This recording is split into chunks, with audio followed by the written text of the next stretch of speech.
sticking to the law, you have been accused several times of going out of the law, going out of your responsibility. And I can give you several cases in point. But the latest is the case where you decided that, these two songs, Tetema and the other one, should not be played in public. So people are thinking, why? It's beyond your mandate. It's ultra vires. Why is it beyond our mandate? It's strictly within the law. We regulate film and broadcast content. And we said for those songs, they are coded, yes. It took time because you've got to analyze the lyrics. You've got to have conversations with the Communications Authority of Kenya. But Wamlambez has a meaning, and we know what it means. Wamnyonyes, we know what it means. These are derivatives from sexual slangs and the language that is not suitable for children. They can't be shouting in a function of children, Wamlambez. And we are saying, Ken, look, we are upholding the principle of protecting children from exposure to harmful content. We are not saying that adults cannot consume that kind of content. But we are saying, for example, Ken, beer is not illegal in Kenya, and you know that. Cigarettes are not illegal. But you don't provide beer in a school compound or in a school event where there are children. We all have the responsibility to say, we will go and do that after. No, I've never seen a school function where kids have beer. Yes, not because it's illegal, but that is not the environment. We are saying in the same manner, if you do a song that has those sexual innuendos, then you know it is for adults. It's not for children. Don't take it to school. And our job was to say, restrict it to the places where children are not likely to frequent. But those are bars and clubs. Yes. And because why we did that, that is in respect to stage performance. The law that forms or establishes KFCB is called Films and Stage Plays. The element of films is what we have discussed, TV programs, films and movies and so on. But the stage plays element is about performances in public places. It's about drama. And so we were saying in the stage plays, you cannot apply watershed because a stage play will happen wherever it happens, whenever.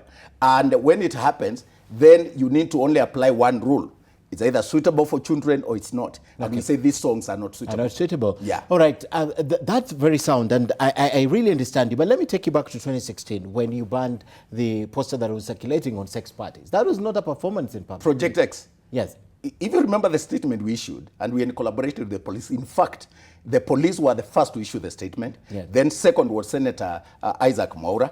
And we were the third, because like I've told you, we take time. We don't just rush. We consult with the police. And by the time I reached that decision, I've also been given a brief by the classification and examination department at Kenya Film Classification Board, because they are experts there.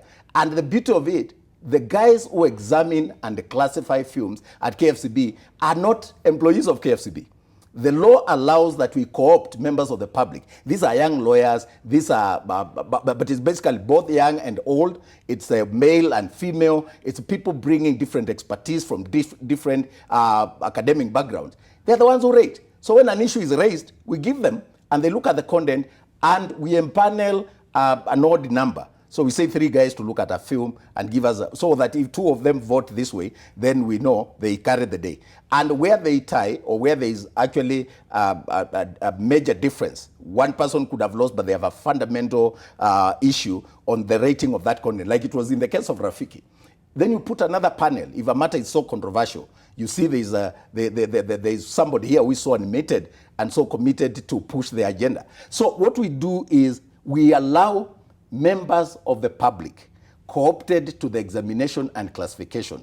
They are called film examiners, who are not employees of KFCB. They come, examine, give us the verdict, and go. Take me back to the poster. If the poster was not leaked. Yes, if it was not leaked, no one would know. That poster, yes, first of all, was announcing what we are saying. If you look at our statement, we said clearly we have information that there will be filming. And in fact, some of the guys wanted to film.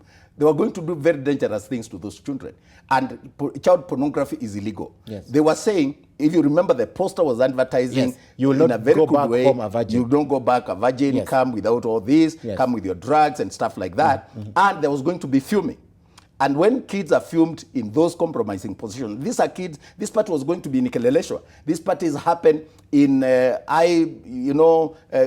living suburbs of the city. And they film, and some of those characters use those films to blackmail the kids. And you find a kid stealing money from their parent, and you don't know where the money is going, or a kid is getting depressed.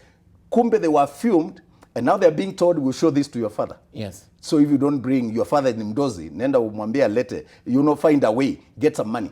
And so this information we shared with the police. Senator Mwaura was the first to go to town with that story.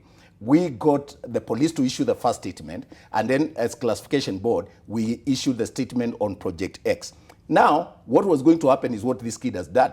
Now they are recording themselves, where they are finding it fun, to record themselves, doing crazy things, having wild parties, and sometimes they are intoxicated and they do not know what they are doing. When they sober up, it leads to depression.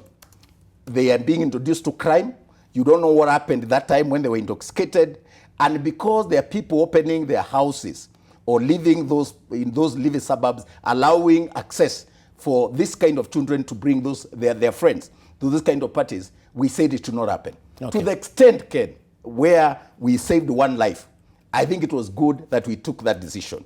And we are going to take those kind of decisions. There are many that we take. You remember the 200 children that were found in a house in Langata? Yes. Belonging to a Sudanese lady. She was completely unaware. But those kids were taking beer in that house of a foreigner, and we got all of them to a police station. Okay. And they were picked by their parents. Okay. I think as a responsible organization, Ken, this is what we do. That's exactly you do. We say this. The rating of content is the easiest of jobs. Just putting gender exhibition, parental guidance, not suitable for this, that's the technical aspect. But the rationale behind content classification is to ensure that content does not impair the moral judgment of children. And we are like the traffic police. The traffic policeman does not make cars for you. What they do is they want smooth flow of vehicles. Come with your vehicle, whether it's a lorry, as long as you're on the road, it's the traffic police to say this one should not be here at this time. So that, and then if you veer off or interfere with one another, what we are saying in the flow of content, we are not going to allow our children to be interfered with, okay, to have them exposed, to have them exposed to harmful content, and it's our duty. So we don't just rate technically and go home. Okay. No, we are creating a conversation, and I think it's very important with the parents.